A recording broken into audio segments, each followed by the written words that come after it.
the naturalist is able to say that a universe with a beginning simply is, without coming into being out of nothing, if he is willing to adopt a certain theory of time that permits that. And I've said this explicitly in my work, that behind the so-called Kalam cosmological argument lies a view of time which is variously called the tensed theory of time, or a dynamic theory of time, or to borrow the convenient terminology of J.M.E. McTaggart, the A theory of time.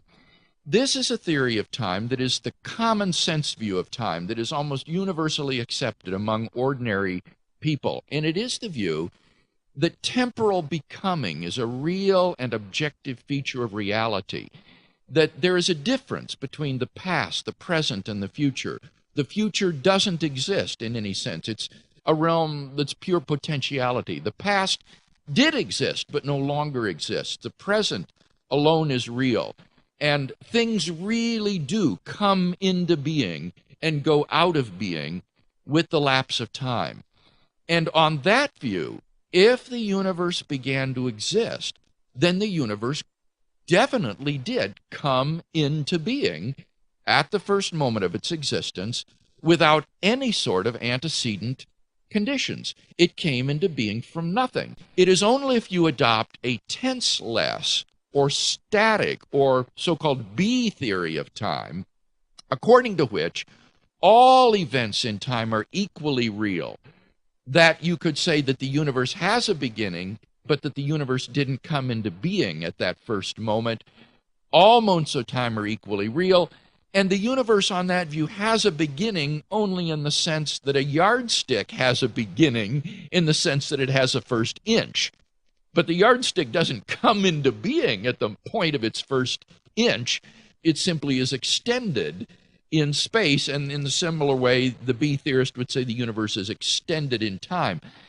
Now, this is a point that I've made myself, so this is not any sort of, I think, insight on the part of the critic of the argument. I've made it very clear in my presentation of the argument that the argument is based upon an A theory of time, a tense theory of time, and that's why I devoted 2 volumes in the Synthèse Library published by Springer Verlag on a defense of the A theory of time and a critique of the B theory of time. Now, if the B theory of time somehow turned out to be true, some kind of a new insight came in or something, that would do some damage to the Kalam cosmology? Right. I think then the premise that whatever begins to exist has a cause would no longer be evidently true, because the universe didn't come into being when it began to exist.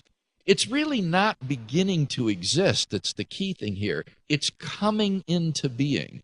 And that's what happens if temporal becoming is a real and objective feature of reality. At the first moment of its existence, the universe comes into existence. And I maintain that nothing can come into existence without a cause. Something can't come into existence from nothing.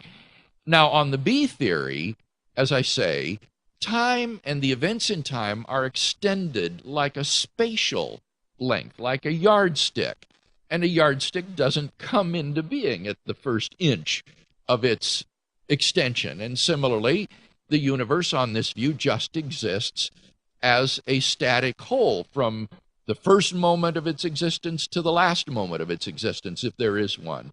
And so on that view, the universe doesn't really come into being in virtue of its beginning to exist. So if the skeptic wants to deny the first premise of the argument, that whatever begins to exist has a cause, he needs to give us good grounds for thinking that the B theory of time is true. He's got his work cut out for him. I think so. He's got to refute all of the evidence and arguments in favor of the A theory and all of the objections that I lodge against the B theory, and do the same sort of thorough work that I've done in defending his theory of time to show that the universe can begin to exist and yet not come into being at the first moment of its existence.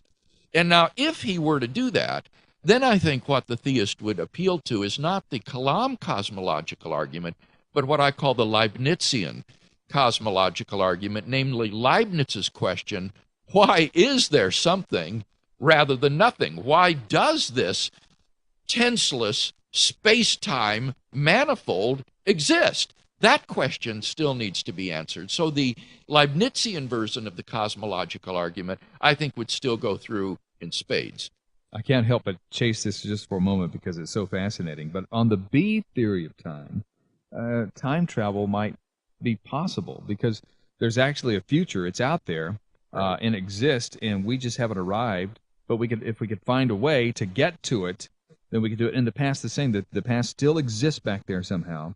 And if we could find a way to go back to it and explore it. So if you're going to be a time traveler, you need the B theory too, right? That's exactly right. And therefore, it is no accident that all of the philosophers who defend the coherence of time travel are B theorists. Yeah, and I think that because of pop culture and movies and some of the great movies we've talked about as well, the time travel movies, I think that the layperson who is not trained in this area, in the philosophy of time and so forth, just assumes that somehow, some way, time travel is true, and therefore the B theory is the valid theory.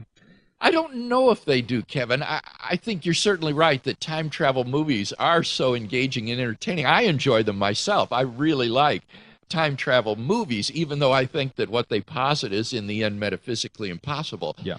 On the other hand, though, I think, Kevin, that people have a deep, deep sense that the future is open, that it's not yet in any way determined. It's not out there just sort of waiting for us to arrive at it, that we will shape the future, and that it isn't as real as the present, and that things that are past have somehow literally passed away, that they're not as real as we are right now. Now, that may vary, I suppose, from person to person, but even B theorists admit that the view of the normal average man, so to speak, will be an atheoretic view of time.